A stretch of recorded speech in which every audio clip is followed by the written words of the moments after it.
every update, I know. they do every new update. So, well, hello everybody, and welcome to Tuesday Night Live. Yes, the best night of the week. The best night of the week now. It used to be Monday Night Live. Yeah, we've Was evolved. the best night of the week, and now it's Tuesday. So, hello. Hello. Well, man, we sure are excited.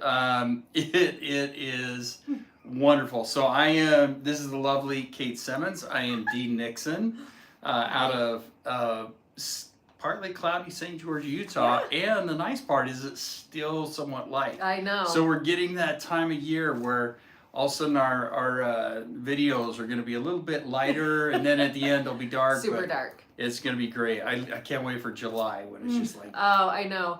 We're sitting here and Dean's like, I'm just in my sweater again. I'm like, Dean, it's winter time. I'm in a sweater too. I was just laughing because like all of our recent lives, I'm in sweaters. Yeah.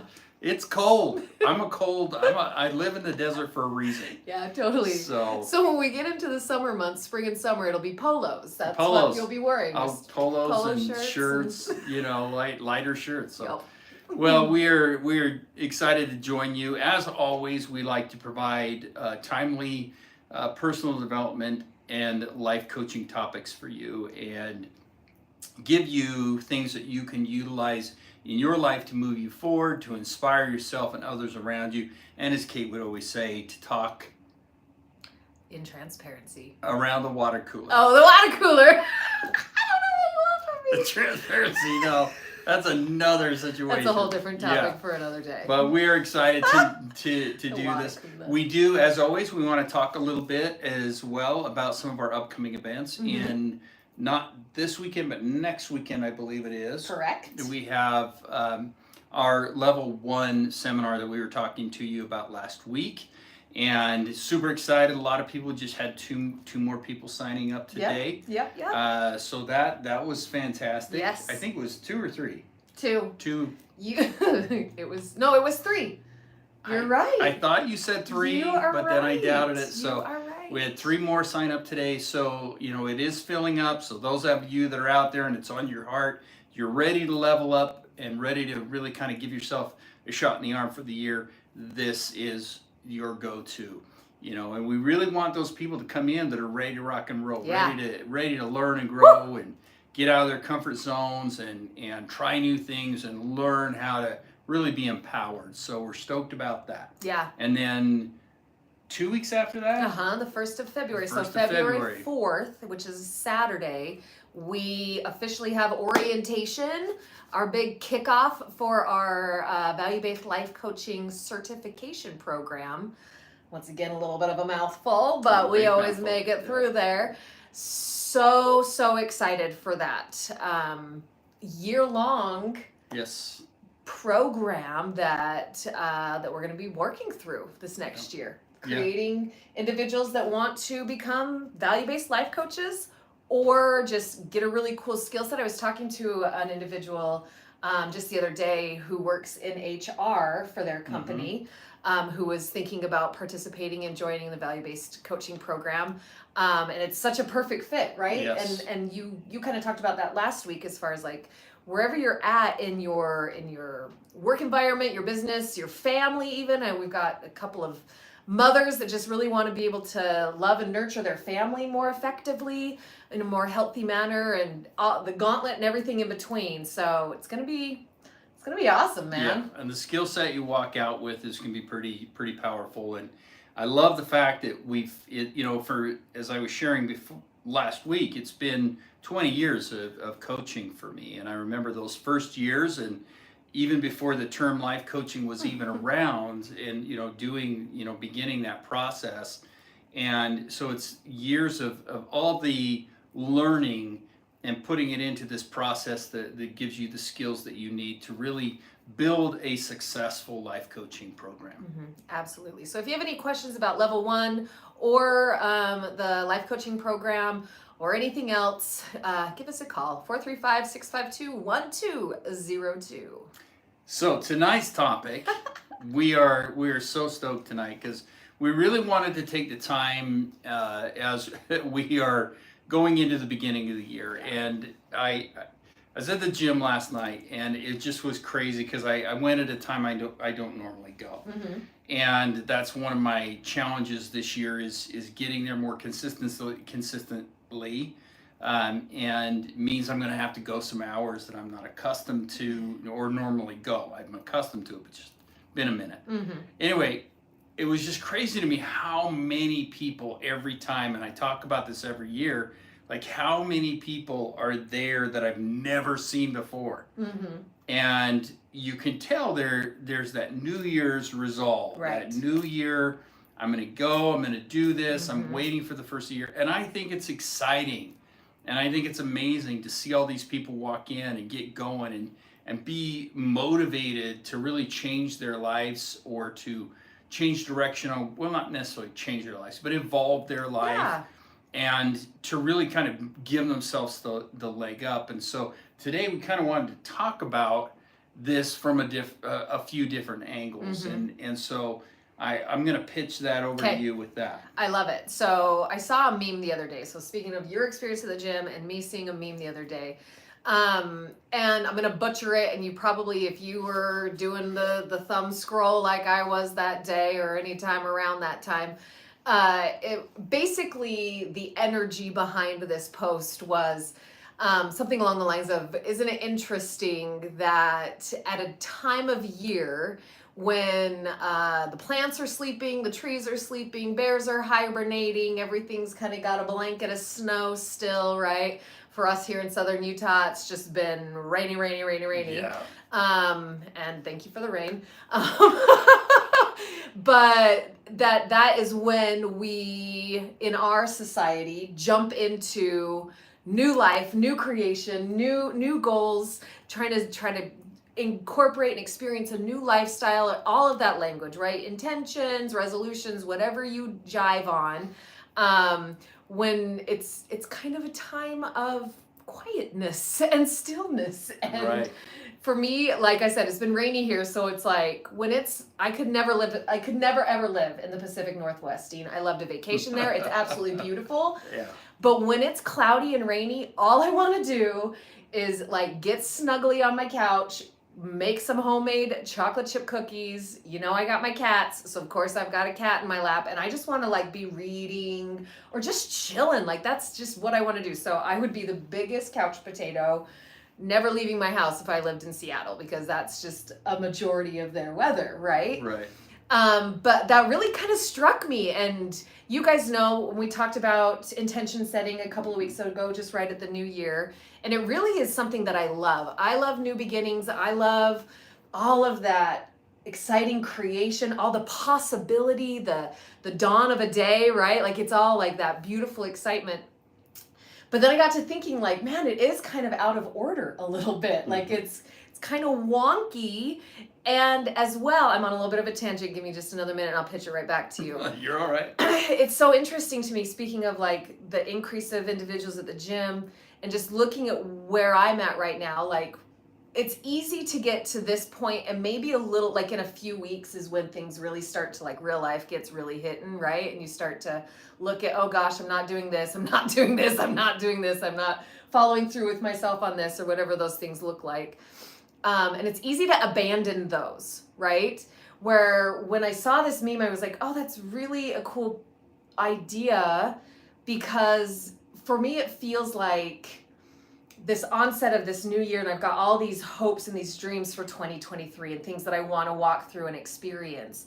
And as we talk about all the time as well, like I really want it yesterday, you know, like That's fair. like I do. And then I just kind of had this like little visual that fell into about like the start of a flight, right? If you've ever flown in an airplane, you get everybody loaded and then they like slowly back up, taxi out to the runway, and sometimes it can feel like that whole process is longer than the actual flight itself, right? It's like Depends where you're flying into. yeah, like for me, I hopefully just fall asleep the second we get in the air.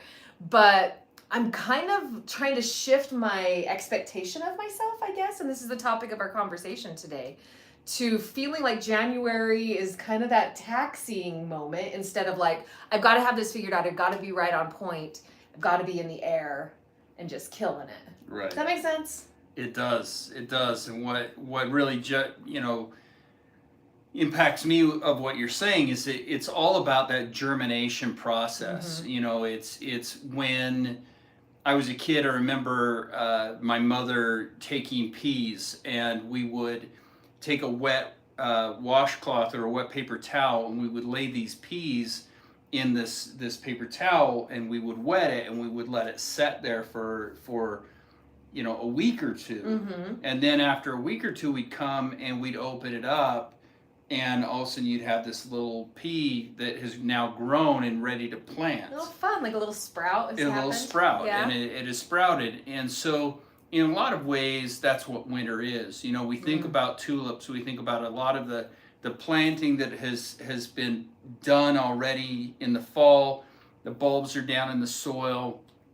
And really the journey itself of the year, the journey is already beginning. Yeah. The question is what are we doing with the energy? How are we preparing the energy? Because a lot of times, like for example, I believe it's bamboo. I love that, by the way. Just how are you preparing the energy? Keep going. Right. And so when you think about like the bamboo itself, that spends 7 years underground before it finally emerges. And when it does emerge, it grows so quickly, but the energy is already being stored and it's already being prepared. And so in this time of year, it's not about like running a marathon in January 15th. It's a matter of, I've got a year, this month, during the cold, during this period of time when things are sitting on the couch and reading and studying. That's really a gathering of energy. It's a preparation. It's moving that energy into a space that's going to move you forward, and recognizing that our sense of urgency often comes from the voices in our head and the comparison and all the other things that creates a level of urgency that we don't need. But that preparation, that energy build, that preparation of the energy is really critical in moving ourselves forward. And so those first steps of any journey are based upon the preparation or the development or the gathering of the energy to move yourself forward. Yeah, absolutely. It is quite literally just like the laying of all the little foundation pieces and get everything set to be able to support that kind, like you're saying, like with the bamboo or with the airplane analogy, right? Like you've got to gradually get yourself up to a speed or have a foundation so that you can actually just skyrocket. Right. And I do see a lot of individuals do, like you said, I want it now. Yeah. And I see the shortcuts that they take. And that's one of the things that I've really enjoyed about, being in business as long as we have here at TurningLeaf. And so it's, 2002 was when we started TurningLeaf. That's the inception. We were doing our first seminars, TurningLeaf seminars. And so 20 years ago, and I remember getting into 2005, 2006. And then by the time we hit about 2008, 2010, all of a sudden the things that we had been working on for so long started to come to fruition. Yes. So from 2002 to 2008 and 10, a 6 to 8 year period, all of a sudden these relationships that we had developed, all of a sudden these situations that we created started to manifest fruit for us because the longevity was there, and the energy at the beginning of the inception, the beginning of it was just me, and then it was me and Doc, and then it was me and Terry, and it was just, and Doc, and it was just this very small troop of people at the very beginning. But all of those pieces now, here we are, 21 going on our 21st year later, and it's a totally different game. So I think it's the same thing with moving forward, is recognizing that these first years where you want it quick. I mean, I wanted success quite right away. And I see a lot of people in business, they within the first 5 years they quit, or they quit on themselves within the first 2 years or 3 years, Right. not recognizing. And a lot of it's because we do kind of cut corners. We put all of our resources up front and we kind of burn out quickly. And so we're like burning all of that resources, whether it be the financial or the energy or the relationships. And we try to burn it out quick, but that's because we're trying to get somewhere quickly rather than recognizing it's a journey. Right. Building something that's going to last. The longevity. And it's like with our bodies, you know, if I want to create, like a lot of people, they go into weight loss and they want that weight loss now, right? Oh, I know. I'm 6 months in, I should be 30 or 40 pounds later because so-and-so on Insta-Spam said that that's what they did, and they took these pills and they did that. And the reality is it's not a matter of this quick burn, it's a matter of creating a lifestyle that will sustain longevity of the physical, you know, experience you want to have. Absolutely. And like always, it's really helpful for me when we break it into a really physical, tangible space. But honestly, like, this principle applies to literally everything. And I love how you spoke about, you know, that just that process of really being able to see the fruit come into fruition and not abandoning ship, right? Not abandoning, you know, your dream, your hope, your intention, your what it is that you're wanting to experience. When, particularly here at the beginning, Katie, right? But especially like as it does take time to cultivate and to really see some of that.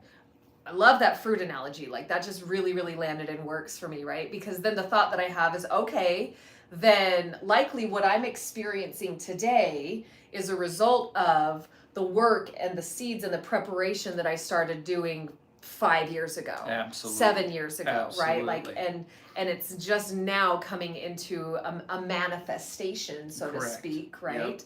And I do believe that all of those things are interwoven, right? Like, sometimes we do get kind of a rapid result that's produced, but if it's not nourished and nurtured, right, it's just going to burn off and you're going to lose it. Like, you've got to be able to have the sustainability and the cultivation, and knowing that there are going to be winters, right? And there are going to be monsoon seasons, and the summer's going to come, and like all of that time and season that flows as well. We've talked about this a number of times. Like, I'm a different Katie in May, June, July, and August than I am in I feel you. November, December, Sweater and weather. January, right? Yeah. Like, I just, like, you ebb and flow with all of that. Yeah. As far as energy resources, you know, personality wise, I kind of the same. Yeah, Oh, kind of the same the samey. whole way. And it is, I think that's the part where wisdom, you know, is experience applied, you know, and that's really what wisdom is taking your experiences and applying it. And that's where you start to recognize that there are seasons and there are ups and downs. And you learn very early, you know, when you're in your 20s and your 30s, you know, you get a little flush financially and you start throwing money around like it's nobody's business.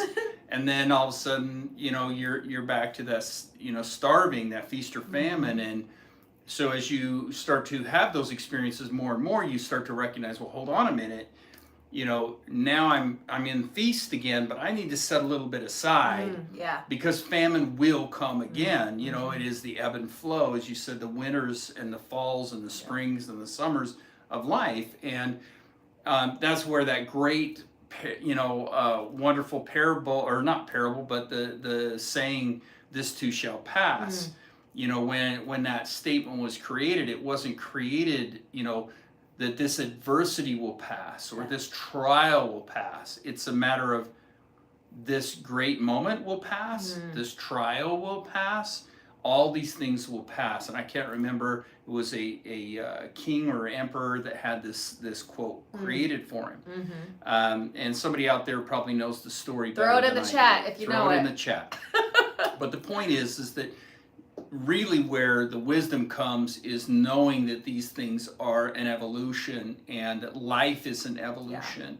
And that's where I think the second part of what we kind of wanted to talk about, I don't know where we are in time, but we got a few minutes. We want to talk about the acceptance of the adversity of it. Yes. And I think that's again where we tend to jump ship.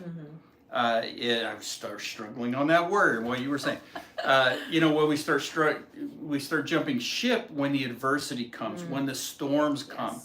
And that, again, being in the longevity of this business, like 21 years later with Turning Leaf, 20 years in coaching, 20 plus years in facilitating seminars, like all of these experiences and all the people that have come to me and said, hey, I want to do what you do. I want to get into what you do. I want to be a part of what you do. And I'm like, come along, let's go. And when they start jumping ship is usually when they don't get the results as quickly as they want, or they start to experience the adversity. And when they start to experience the adversity, they hit the eject button, or they don't get the results as quickly as they want, or they don't look the way they want, then they hit the eject button. And I think that's a really important part of moving forward and being successful in your life and creating the life you want, whether it be the way you look physically and feel physically in your body, to financial success, to business success, the ability to influence people, to relationships. All of these types of things have a lot to do with your ability to create something sustainable, and then the wisdom to apply what you've learned and recognize that adversity is important. It's a part of the journey. Adversity isn't an indicator that you're doing something wrong. Right. Adversity is an indicator that there's something you're about to learn. Absolutely. I'm just like in all of these analogies that are just keep floating around in my brain, right? Like, so for me, that would kind of equate to like in that taxi time, right? And when things are just maybe starting to get ready to roll, or you're kind of having a delay on the runway, right? Like, it's a perfect opportunity to do all that troubleshooting. And that's another thing to me that adversity shows us, is just the places that we need to do some troubleshooting, right? Like, me, I'm always saying, let's get curious and get creative and like see what's happening. But it is so easy when those storms come, like you were saying, to like take it as a sign, maybe like, oh, this isn't for me, or I should be doing something else, instead of like just staying with it, just pulling in the sails, hunkering everything down, and the next image that comes into my mind is that like person digging in the dirt, right? There's got like one guy above who's like this close to getting to the diamonds, right? And he's just still going, and there's a guy below him who's like inches, like 2 more chunks, and he hits all of this diamond, but he gives up because he lost hope, he lost faith, right? Through that adversity. The doubt came in, exactly. The doubt kicks in and goes, why am I really doing this? There's nothing really here. Is this really getting me what I want? Am I wasting my time? And I think that's one of the beautiful parts about, questioning, and why the value-based lifestyle is so important. And value-based lifestyle, the simple principle is, why am I doing what I'm doing? Amen. That's simple. So a lot of people are always like, well, what is this value-based life coaching? What is this value-based lifestyle? It's, why am I doing what I'm doing? And if I'm really focused on why I'm doing what I'm doing, I recognize if I'm doing it for the view, if I'm doing it for the applause, Lady Gaga, if I'm doing it for that, I'm probably going to start going, no, I'm done. This is hard. I don't want to do it. I don't have the results. But if it's like, no, this is my new lifestyle, this is the way I want my life to feel and look, this is where I'm headed, this is what I'm creating, then you don't quit. You'll just keep digging and digging and digging and digging, because it's not about finding the diamonds is the end result. And that's the key, people, is the diamonds aren't the end result. The diamonds are a part of the journey. Yes. And the more you dig, the more diamonds you find. But if you're just digging to get the diamonds, which is that immediate payoff, then we do become disenchanted. We become frustrated, we become scared, our doubt creeps in. Mm-hmm. But when you build that lifestyle and it's like, I'm just digging because diamonds come and diamonds go. And this time I got a diamond, I'm going to pack it away. This one I'm going to spend. You know, whatever it is that you learn from the wisdom and the experiences and the adversity, Right. that's the beautiful part of this journey. Yeah, I love it. And I think that's where we wrap, bro. That was awesome. We'll just take off with your flight now. Check back with me in April, okay? There we go. Well, as always, thank you everybody for liking and sharing our videos. Yes. Thank you for comments. And if we didn't get some of your comments in the chat, we apologize. But just know we love you. Thank you for tuning in. Thank you for saying hello to us all the time. I love, you know, the acknowledgement. So thank you, everybody. We appreciate you. Yes. Until next time. We hope you have a wonderful week, and we'll see you next Tuesday Night Live. Toodles. See you, everybody. I said toodles. You said toodles. Oh, dear.